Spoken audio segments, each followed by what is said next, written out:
Левски днес, ако беше жив, какво ще да каже за тези предатели? Куршум за тях, това ще да каже, така както го е написал в наредата за работниците за освобождение на България. Какво ще да каже Ботев, другия гений? Ще да каже куршум и сабя, със сабя да го погалиш по главата такъв, който продава своя народ, който дава всичко българско в чужди ръце и казва, това е пазарна икономика. Не, това е колониализъм, това е робство и ние искаме ново освобождение от това робство. Ние искаме ясно да кажем на тези от Брюксел, че не искаме техните правила, че отхвърляме педерастските бракове, че отхвърляме кръвосмешението, педофилията и всички тези извращения, които те искат да ни наложат.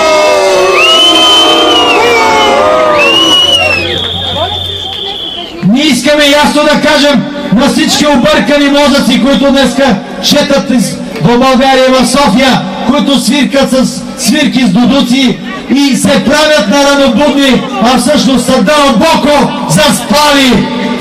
заспали, които искат да кажат, че не трябва да носим душите си признателност към Русия. Не! Ще кажем ясно и не се страхуваме, и не се срамуваме. Ние сме български патриоти, България на всичко, но ние нямаше да сме свободна държава, ако братята руснаци не бяха тръгнали на бой да проливат кръвта си за нас. И това трябва да оказваме и повтаряме всеки Божи ден, защото това е нашата православна солидарност. Без православие няма България. Да живее България! България! България! България!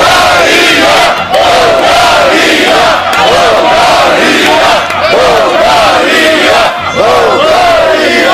България! Искам да кажа няколко думи и те са насочени по-скоро не толкова към вас, брати и сестри, съратници, защото вие знаете истината. Те са насочени към тези, които ще се съберат до вечера тук тържествено в костюми да отбележат пред камерите, че те празнуват Деня на освобождението на България, която заробиха. На тях искам да им кажа, че когато до вечера започнат да дрънкат обичайните глупости за евроатлантическите ценности, трябва да знаем, че те са много зле и грешат страшно много, защото евроатлантически ценности няма. Има християнски православни ценности, има български стародавни ценности. От 7000 години на тази земя живеят българи и затова има безспорни факти. И трябва да им кажа на тях, че не ни освободи Брюксел от турско робство, не ни освободи Англия, нито Франция, нито Белгия, нито Австро-Унгария, нито Италия. Освободи Русия, православна братска Русия, на която ние дадохме светлина, писменост и духовност. Тя ни го върна с освобождението.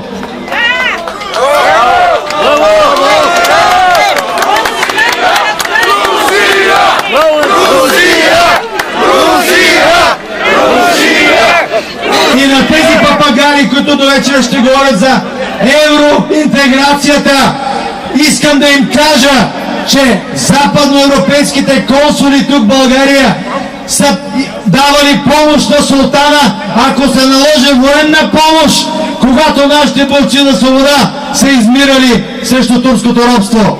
Когато са заловили Левски и неговите съратници, чуждите консули от Англия, Германия и Австро-Унгария са предлагали военна помощ на султана, ако се наложи срещу българските бунтовници, за да запазят неговата кръвожадна империя.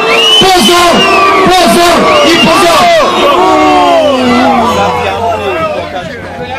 Трябва да им кажем ясно от тези папагали, че английският посланик в Цариград непрекъснато е работил срещу българските интереси. И той беше причина, и неговия наставник, този дълнопробен жид, бездушен жид, както го нарича Лазов, Дизраели, министър-председател на Англия тогава. Той е виновен България да бъде накъсана на парчета и нашата родина да не бъде обединена в нейните етнически граници, така както русите освободители бяха начертали Сан-Стефанска България. Тя беше нарязана бездушно и от едни безчовечни хора, които оглавяваха тогавашния Европейски съюз.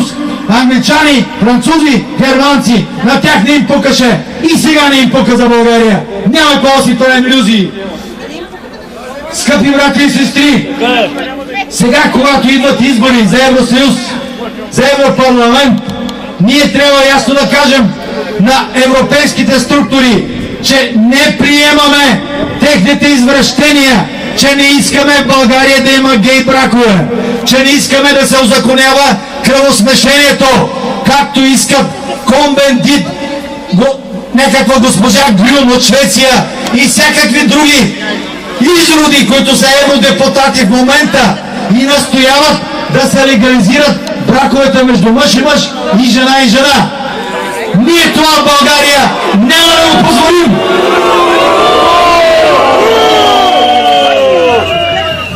Питайте обаче гербаджи, социалисти, бесепари, депесари, други реформисти, десни, сини, жълти.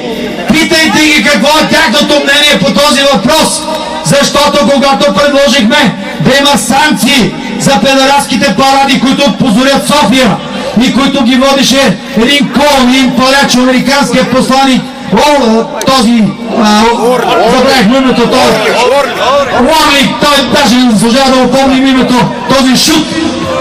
И когато поискахме да има санкции за демонстрация на педерастия, в парламента го отхвърлиха същите гербаджи, които сега искат да съборим това правителство да се върнат те. Защо да се върнат? За да наложат гей браковете ли? Не, не и не! Ние сме АТАКА!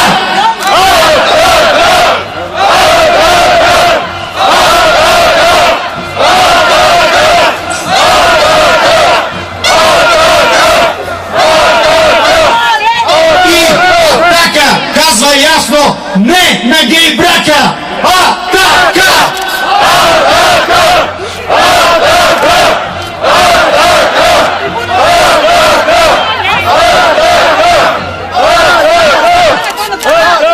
Скъпи съратници, тези избори, които идват сега, може да ви се струват много важни, защото са за Европарламент, но те са много важни, за да наложим нашето присъствие на политическата сцена.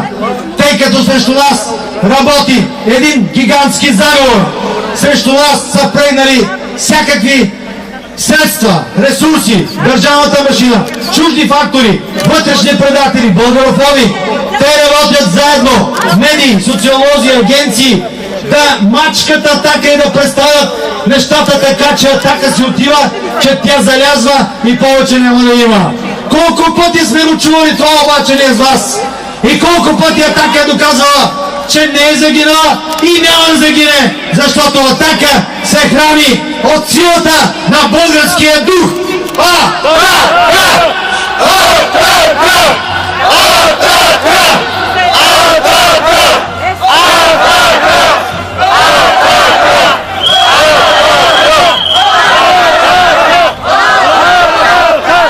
Българския дух се храни от силата на Света Троица, от Светия Дух. Така че българският дух е неизтребим, той е неунищожим и нищо няма да помогне на тези, които се борят срещу Атака да успеят. Защото ние имаме силата на Света Троица, Бог с нами Бог, братя, нашето дело е правно дело. Ние трябва да докажем на тези избори, че сме по-силни от всички псевдопатриоти, от всички тези, които се опитаха да късат от нашия вод, от нашето доверие, от нашите хора, с лъжи, с измами, с лъжовни телевизии, с клевети, с помии и нападки срещу нас. На всички тях им отговаряме ясно, гордо и със самочувствие.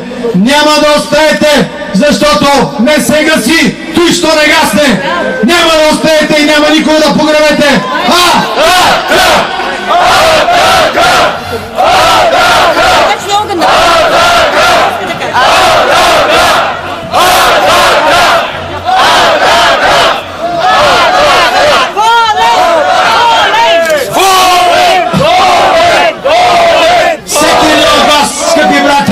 Всеки един от вас е един волен. Всеки един от вас бие в същия ритъм неговото сърце, както моето сърце.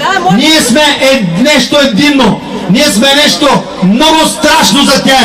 И затова се плашат. И затова за тях все още е много страшно, когато видят този надпис, когато видят сакралния знак Аза на българина, който е българското начало, който е българската душевност.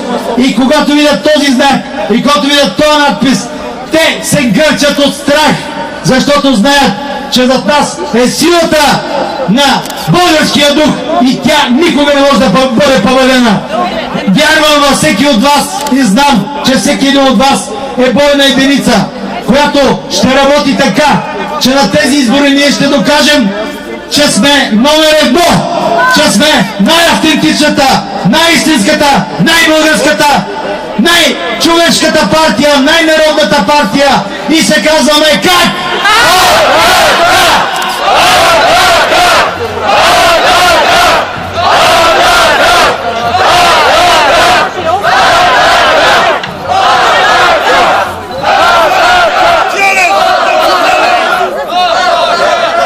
Знаете ли каква е мечтата на българофобите? Да видят парламент, в който няма атакисти. Да видят парламент, в който го няма Волен и неговите колеги, и неговите другари и съратници. Парламент, в който няма да има кой да застане срещу Турчина и да му каже: искам извинение от теб за геноцида, искам да платиш обезщетенията, искам да не ми се месиш във вътрешните работи. Няма да има кой да го каже. Това е тяхната мечта. Мечтата на васалите, на слугите, на нишите, на българофобите, на тези, които не знаят, що е то българско сърце да бие в гърдите ти. Защото аз не знам какво имат гърдите си тези хора, които сега се снишават пред всеки тук турчин, който дойде. Които се снишават пред всеки европедерас, който дойде тук. Да, мечтата им е да видят България на колене, смачкана, натикана в кълта. Българина да лази, да бъде роб, да бъде рая, да бъде гой. Няма да стане това, защото има Атака! Атака! Атака!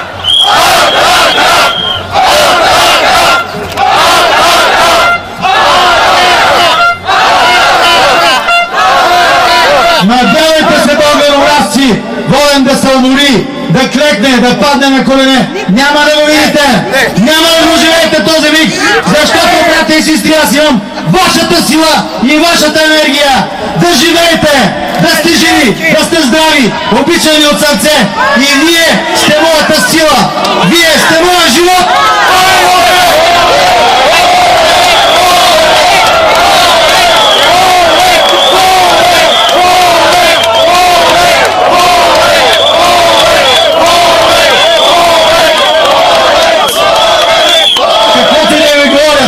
Каквото и да лъжат, каквото и да плямпат, каквито и глупости да сипят, не ги слушайте, запушете си ушите, затворете си очите, не гледайте известно време телевизии, не четете вестници, пробвайте го само за една седмица, ще видите как ще ви олекне сърцето и през тази седмица направете този опит, съветвам ви искрено, истински, ще видите как ще чуете собствените си сърца, как ще слушате вече вътрешния си глас, той е българския глас. Той е глас Божий, защото те ви промиват мозъка. Спрете телевизорите, спрете вестниците за една седмица и ще видите как след тази седмица ще бъдете толкова силни, че нищо не може да ви се опре. Вие ще бъдете непобедиви и ще им покажем тогава, че Атака е първа сила в България, че Атака дава тон и пак ще дава тон, защото нас не ни е страх. Защото аз бях този, който излезе и каза: стига робство, стига лъжи, стига турцизиране, стига грабене, стига колонизация. Искаме свободна България, искаме България да бъде на българите. Нима искаме много, не искаме чужди земи, не искаме нищо чуждо, но своето не даваме. Искаме това да се върне. Аз вярвам, че това може да стане. Аз съм убеден, че това може да стане. Не ги слушайте сега, когато ви казват: ама това няма как да стане. Има как да стане, когато искаш. Нима не могат да се вдигнат доходите. Могат, ще се орежат всички разходи, които сега са излишни. Ще се орежат големи заплати, излишни позиции, администрации, сладки служби, областни управи. За какво са ни областни управи? За какво са ни всички тези министерства и агенции? Ами те се превърнаха в брокерски къщи, които продават българските имоти. Нищо друго не правят. И нищо друго не правиха. След освобождението сме имали 6 министерства и сме се оправили много добре. Що сега трябва да имаме 20? Що не ги съкратим?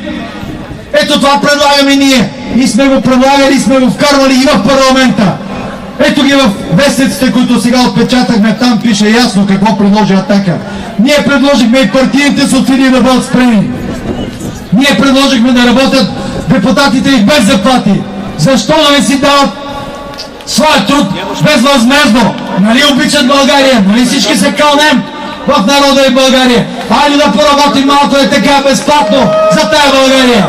Хайде да го направим. Атака го предлага, ние сме готови. Аз знам, че ще бъдем солидарни.